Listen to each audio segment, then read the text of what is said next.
Hi everyone, today we're going to make tamales and we wanted to show you, we're doing a little backwards because we made the chicken already, but Lucy's going to show you how it's done. So what did you add? What is that? That is chili powder. I'm adding salt. I can't tell you how much because I just pour. I have done it for so many years. I've done it for 13 years. I did it as a living, raising my children when they were little. And what's the base? The masa, what is it? Cornmeal? This is what I'm using for the masa. And I season it with chili powder, salt, lard, and the chicken broth.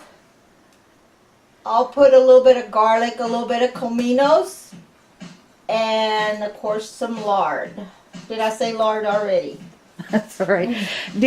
What's the comino look like? The cominos. Let me find them.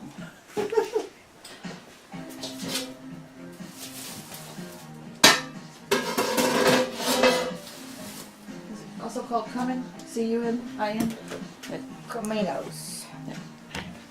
And she got that at Sam's. I got all of my seasonings at Sam's. If you're making a lot, that's a good place to go for your bulk items. Yeah. And I just pour a little bit just to give it a little flavor because the chicken will already be seasoned.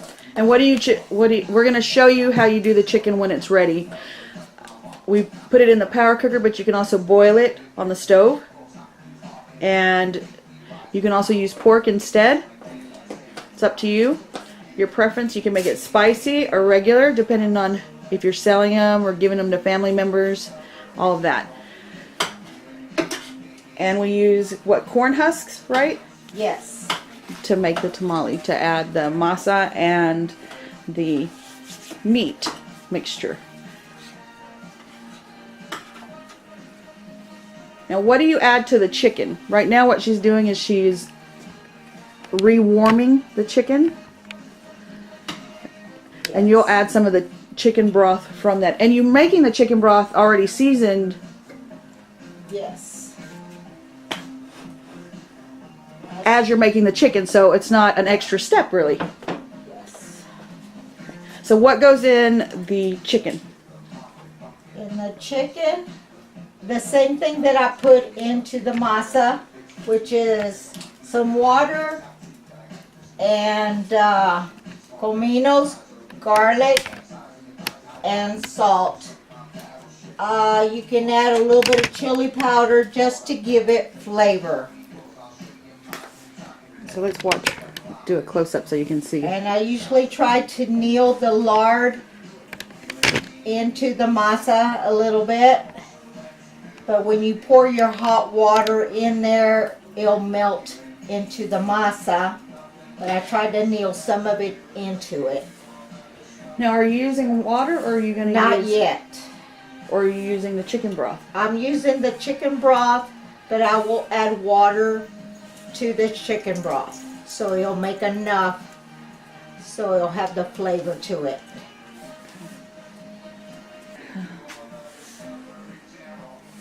And as you see, I'm behind the camera so I can watch her, and she's going to get big old muscles on her arms.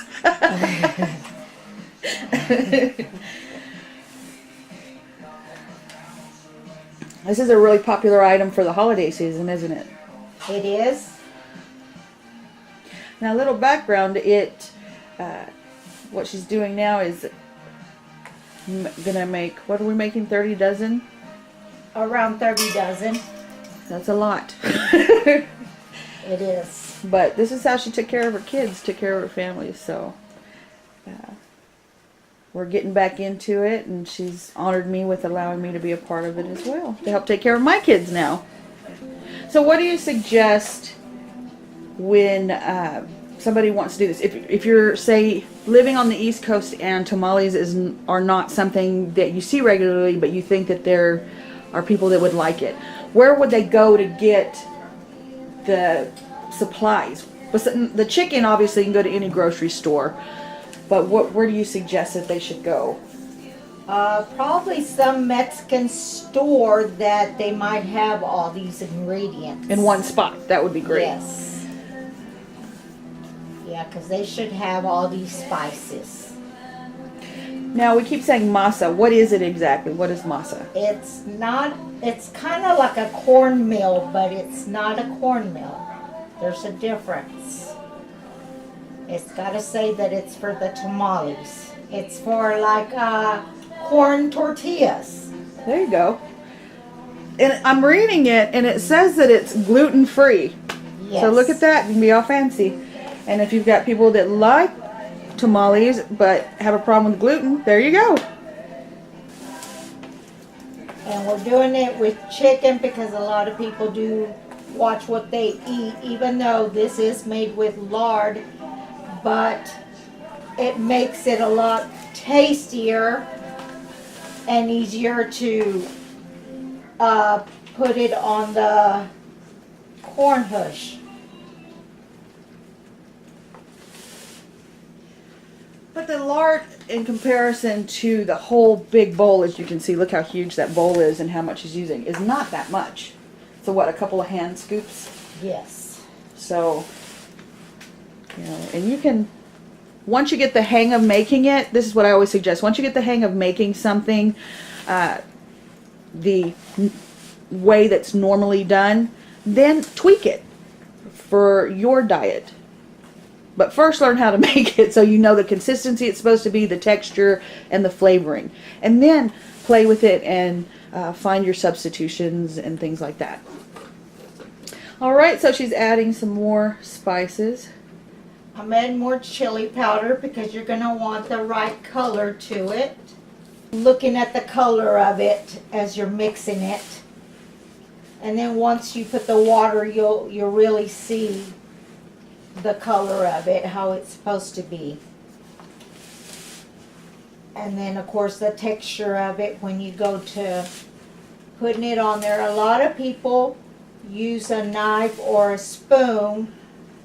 I myself use my hand. I know that's really odd, but I learned to be a lot faster that way. What is the main thing when you, after everything's ready and you're putting it on the husk, what is the main thing that you want people to look for when they're making their own? As far as like how much meat and how much masa, should it be even or should it be a lot more masa, or how should it be to make it perfect? I like to not put too much masa on there, and I like to put just enough meat on there to where the customers are satisfied with the meat and it's not too much masa, because some people don't like too much masa and not enough meat. So basically, every time they cut into it, they get enough perfect meat for each. Yes. Yeah, I like them like that. Yeah. So every time, I mean, all the years that I've made it, I've never had a customer complain about it. And you're right. I've gotten some from different places, you know, especially when churches or whatever do it, and where I'm eating, well, basically the masa, and whoo, I found a bite of meat. So, and I'm not very happy. And I like a lot of masa, but I like that meat because it gives it a good flavor throughout. Yes. So as I make them, you'll see, and I make sure that they have enough meat in there that they're not going to be disappointed. And you can make this, those of you that are on a budget, like almost all of us, you can make this a good amount for a reasonable price. But you're going to put some work into it, so sometimes it's better just to order it from somebody that's making them. It is a lot of work. But at the time I had 3 children, so this is how I paid my bills and raised my children and put them in sports, and I was able to do it. But I was much younger, so now I'm older, and of course my shoulders will start hurting and I'll have to take a break, but then I'll get right back to it. That's what you got your gopher. I'm over here. And then we've got 2 strong boys that can help do stuff too. We've nominated them to do cleanup. All right, we'll be back shortly to show you what the masa looks like once it's all said and done, and go from there. Alrighty, we're back. And she's finishing preparing the masa so that we can put it to the corn husks. And this is what it's supposed to be looking like.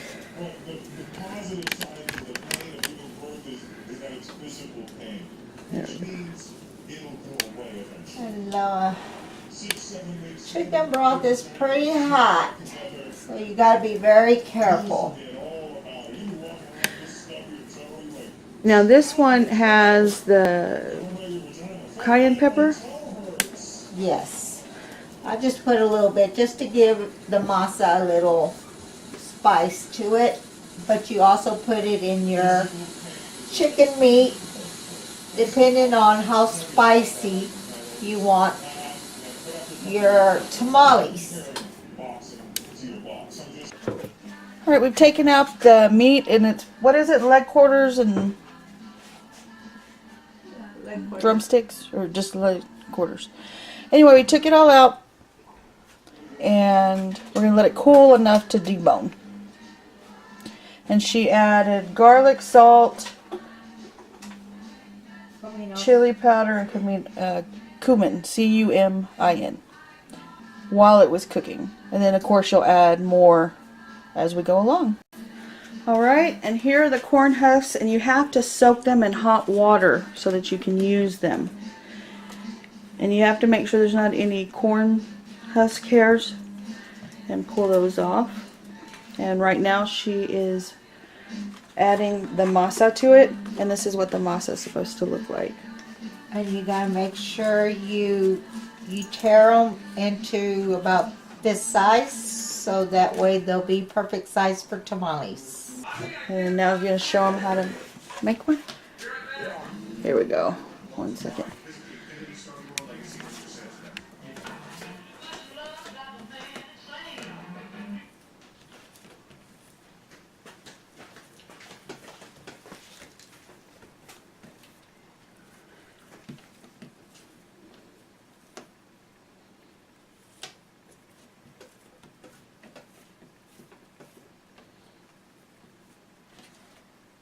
You just get a certain amount, and you just don't get it too thick, because once you put the meat in there, it's going to be just the perfect amount of meat with the perfect amount of masa. And you said there's various ways you can put the masa on, right? Yes. You can always use a spoon or a butter knife. But I always use the palm of my hand because it's quicker. Wait, show them how much meat's there. This is how much meat I put in there, and it's plenty. Okay. Now you're going to roll it. And then I just roll it. And I always leave this side without no dough, no masa. And then I put my fingertip where the masa ends, and I fold it. And there you go. And what do you do after that? You put it in the refrigerator, you said? Yes, when I get done rolling all of them, I put it in the fridge for a while, about an hour. And that way they stiffen up. And then I'll put them in my big pot and stand them up. Put them all in there so I can get ready to cook them.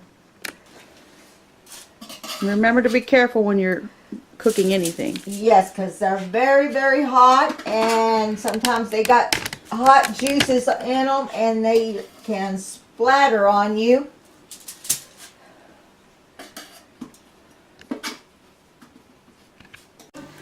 All right, we're not sure if we showed you how to make sure that they're good to go, so we thought that might be important, especially if it's your first time. Also, one thing we wanted to mention, if you have questions, make sure you leave it in the comment section, and we'll do our very best to get back to you as soon as possible. Okay? Lucy?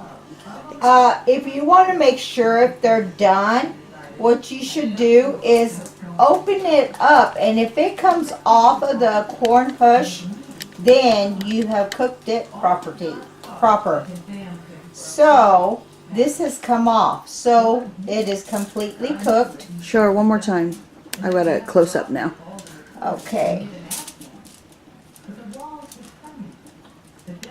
See, it comes right off.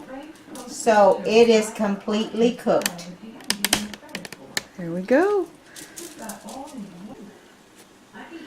Alright, we showed you when you're checking it when it's ready. This is how you can tell it's not ready, because the masa is sticking to the corn husk. You see that? So Still likes just a little bit.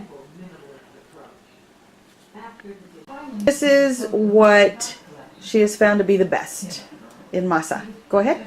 I have always used this kind in the past for 13 years when I used to make tamales when my kids were little. And this is what I have found that have always worked the best. And it's called white flour tortilla mix. We've been saying masa. Well, you may not know what that is, so now you know. White flour tortilla mix. All right, there we go. And it has the directions on the back. And be prepared to feel some heat on your fingers. Yes.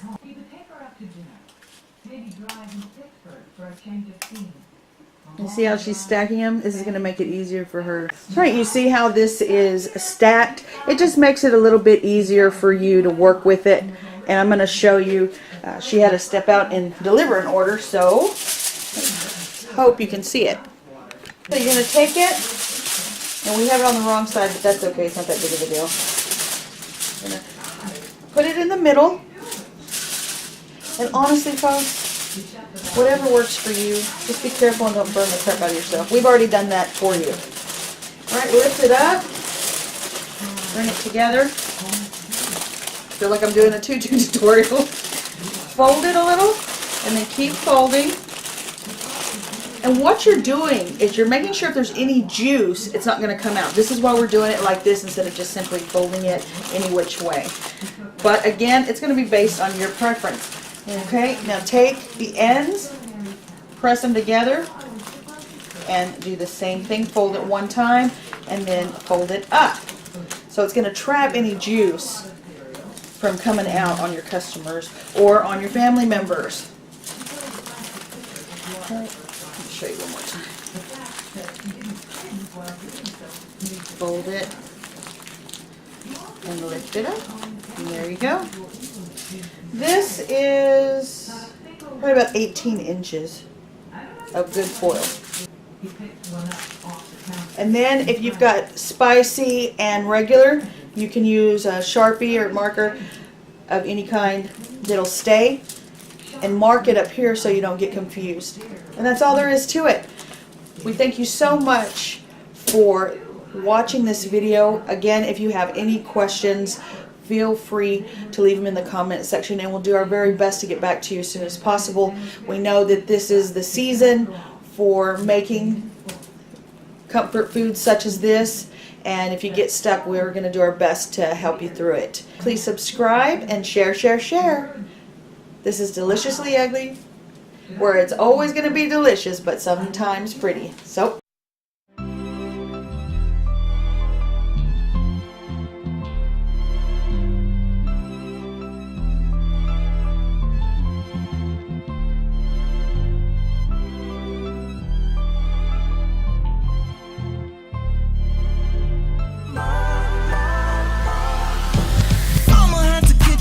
all day long.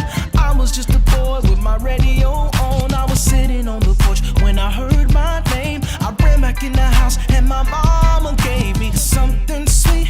It tastes so sweet. Oh, when I met you, girl, it came back to me. Your love so sweet. Your my sweet potato pie. Sweet potato pie. Sweet potato pie. I'm tasting it all over. Looking in your eyes. Give me some sugar.